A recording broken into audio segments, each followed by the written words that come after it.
The moment Jack Sullivan realized he was in love with his neighbor Ellie Martinez was the exact same moment he thought he'd ruined everything between them.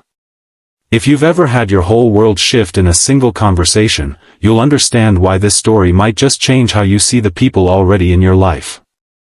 Stay with me until the end, I promise it's worth it, and if this resonates with you, please like and subscribe for more stories that remind us how love often hides in plain sight.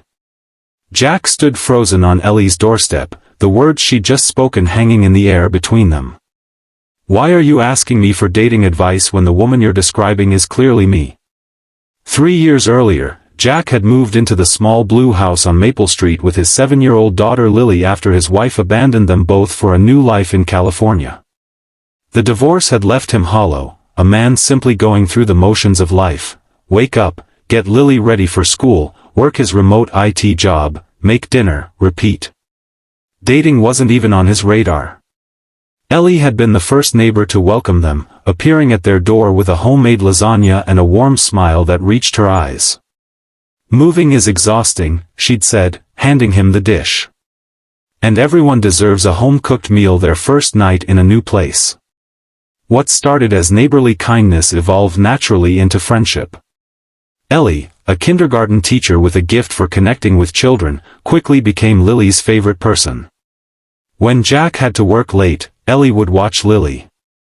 When Lily needed help with a science project, Ellie's kitchen became their laboratory. When Jack caught the flu, it was Ellie who made sure they both had soup and medicine.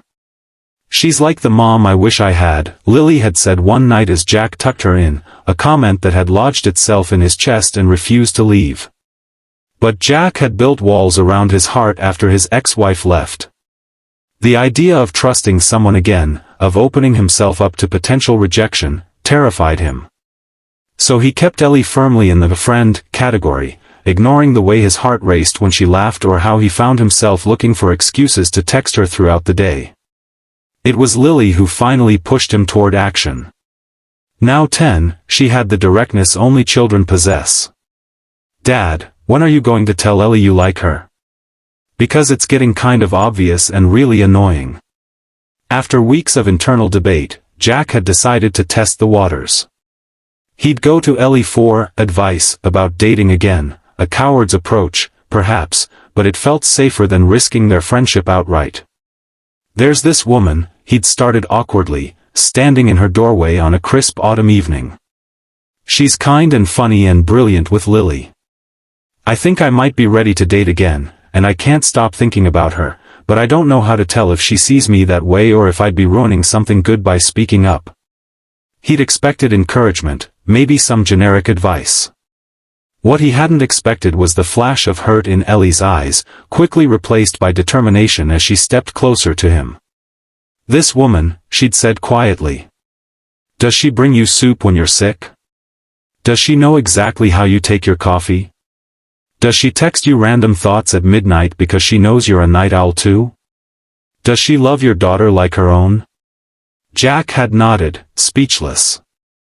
"Then why are you asking me for dating advice when the woman you're describing is clearly me?" Now, standing on her porch with his heart hammering against his ribs, Jack realized how blind he'd been.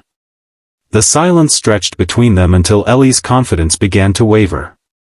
"Unless I've completely misread this situation," she said, taking a step back. "In which case, I should probably go inside and never come out again." "No," Jack finally managed, reaching for her hand. "You didn't misread anything. I just never thought. I was so afraid of ruining what we have. You and Lily are the best things in my life, and the idea of losing you terrified me." Ellie's smile returned, tentative but hopeful. "Jack Sullivan, for a smart man, you can be incredibly dense. I've been in love with you for at least 2 years. 2 years, he echoed, stunned. Remember when you stayed up all night to finish Lily's costume for the school play after she changed her mind at the last minute? You were exhausted the next morning but so proud when she twirled around in that butterfly outfit. That's when I knew." Jack pulled her close, finally allowing himself to acknowledge what had been growing between them all along. "I'm sorry it took me so long to catch up. Their first kiss was interrupted by the sound of cheering. They turned to see Lily watching from their driveway, jumping up and down with excitement. Finally, she shouted. "Can Ellie move in now? Her house is bigger." They both burst out laughing, the tension of the moment breaking into pure joy. The transition from neighbors to family wasn't without challenges. Jack still struggled with trust, occasionally pulling away when his insecurities surfaced. Ellie had to learn how to be both a partner and a parental figure to Lily, finding the delicate balance between friend and authority. Lily, despite her initial enthusiasm, had moments of worry that Ellie might leave them just as her mother had. But they faced each hurdle together, with honesty and patience. 6 months after that fateful conversation on the porch, Jack proposed in their favorite spot in the city park, with Lily holding the ring. A year later, they moved into Ellie's house, which was, indeed, bigger, and Jack's blue house became a rental property that helped pay for Lily's college fund. The three of them created new traditions and memories, building a life that none of them had imagined possible when Jack and Lily first arrived on Maple Street. On their wedding day, Jack's vows included a line that brought tears to everyone's eyes: "Sometimes the love we're looking for is right next door, patiently waiting for us to open our eyes and see what's been there all along." Life isn't a fairy tale, and their story didn't end with happily ever after. There were arguments and compromises, teenage drama when Lily hit her rebellious years, career changes, and all the ordinary challenges that come with building a life together. But through it all, they had each other, a family forged not from obligation but from choice. Years later, when asked about the moment that changed everything, Jack would always say it was Ellie's courage that saved them both. "She saw what I was too afraid to admit and called me on it." One sentence changed the entire course of our lives. Sometimes the most profound truths come in the simplest packages. Sometimes the love we're seeking has been right beside us all along.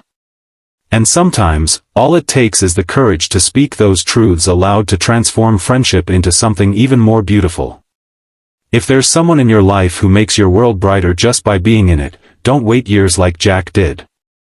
Life is too short for missed opportunities and unspoken feelings.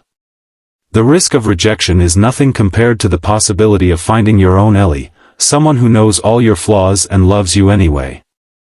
Because the most powerful love stories aren't about perfect people finding each other, they're about real people choosing each other, day after day, through all of life's messiness and joy.